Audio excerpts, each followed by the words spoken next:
It begins Thursday, April 18th at 5:07 p.m.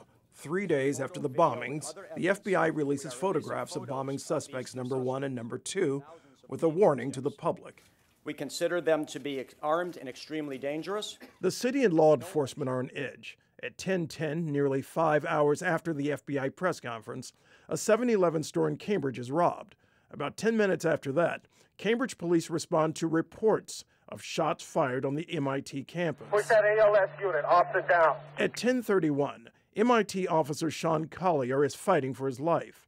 He's been shot multiple times while sitting in his cruiser. Wherever it's that ALS unit, please. Initially, police think the 7-Eleven robbery and MIT shooting are related. It turns out they are not.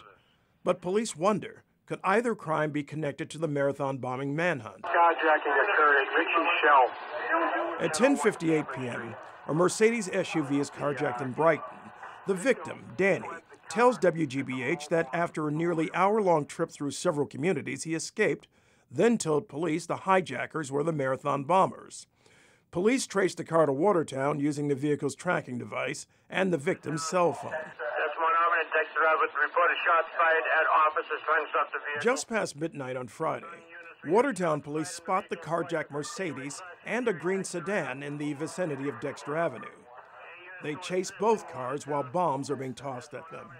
By 12:38 a.m., Watertown police are engaged in a furious shootout with the suspects near the intersection of Dexter and Laurel.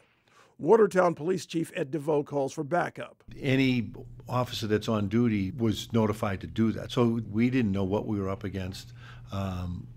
No one did. 8 minutes later, Watertown resident Andrew Kitzenberg is watching the shootout from the 3rd floor of 62 Laurel Street.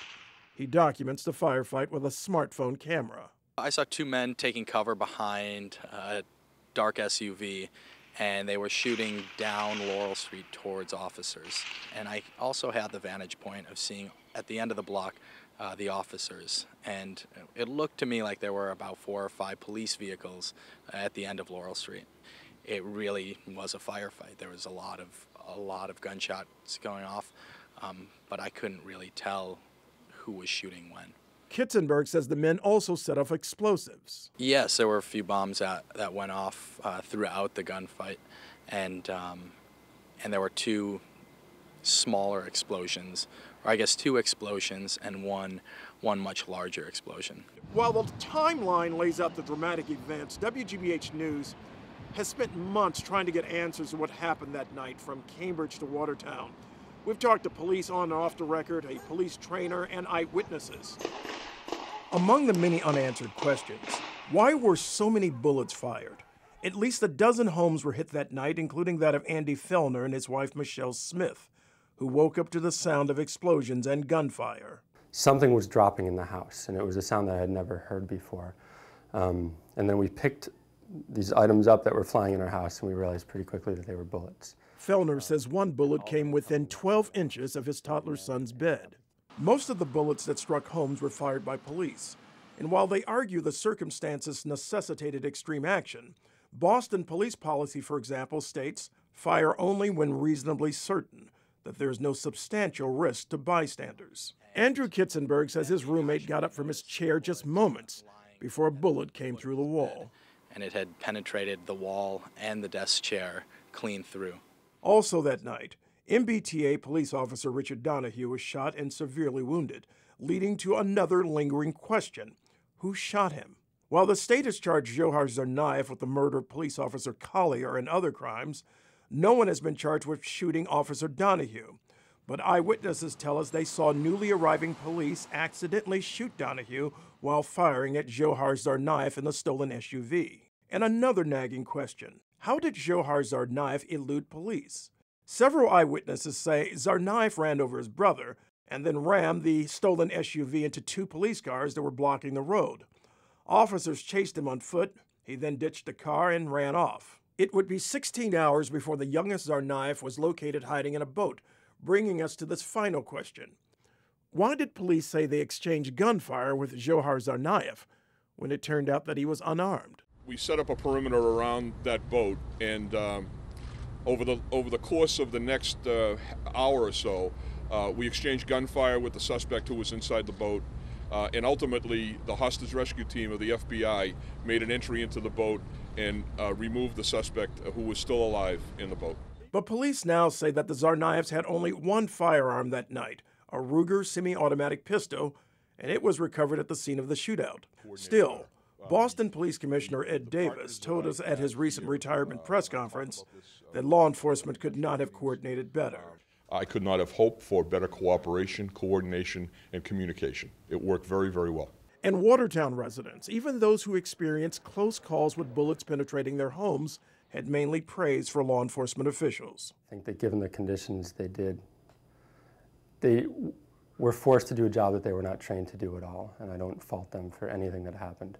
I think we were just unfortunate to be so close to such a strange occurrence that I'm not sure why, but seemed to randomly have chosen this very quiet street that we live on.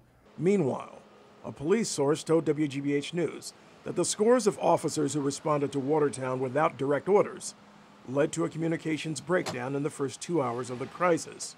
An expert in police training who wanted to remain anonymous echoed this view. In Boston, there was excellent coordination between the BPD and the feds. After that, there was none. And the state police, the state executive office of public safety, were not working with the local townships. It seemed like the Wild West. But Peabody Police Chief Robert Champagne, who dispatched 12 officers 30 miles to assist in the search and arrest, says while the massive police response was not perfect, it worked.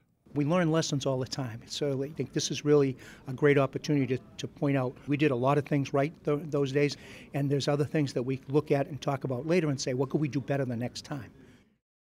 And Phillip Martin is here. Welcome, Phillip. Thank you, Emily. One of the things that we were promised in the days right after the shootout in Watertown was a full accounting of what happened that night. How many police were deployed, how many were self-deployed, how many gunshots were fired, for what reason, and who shot Officer Donahue. Where does that report stand? We're still waiting, and it's promised. I spoke to both Ed Davis, the Boston Police Commissioner, and I also spoke to Robert Haas, who is the Cambridge Police Commissioner, and also spoke with Watertown's Ed DeVoe. And all of them have said that a report is forthcoming. Chief DeVoe, in fact, said in regard to the shooting of Donahue, of Richard Donahue, he said that a report is definitely coming. There is a question about whether or not this was friendly fire, but he said that they're still studying it, they're still studying the situation, and a report is forthcoming. There was a meeting with Homeland Security in Washington involving the three of them, Ed Davis, as well as Haas and DeVoe, in which they talked about a number of issues, including officers assigning themselves to the scene of the friendly fire incident, if indeed it is a friendly fire incident, and some of these other lessons that have come out of this situation. So Ed Davis and others have said this is kind of a model of efficiency. Was it, or was it a case study more about what happened and how things unfold in a chaotic situation? But to describe it as a model situation would be a stretch. No? Well, I think he's describing the communications among the chiefs, among the commanders, as a model of efficiency. As far as the specific incidents that occurred in the context of this 18 hours, that may be a different matter. They see that more as a case study, something again to look at lessons that went right and those things that went wrong in the context of the gunfight and other things that occurred. One of the things you discovered was that the Watertown police chief said that a lot of the police officers coming into the community that night were from out of town. They were unfamiliar. They didn't know how to navigate the roads.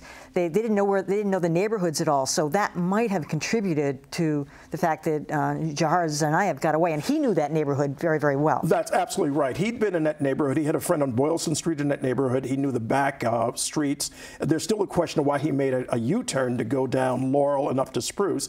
But yes, he did know those streets. And Ed DeVoe, the Watertown police chief, said if there's one thing that the police could use in the future is a new GPS system, because this was not a minor issue.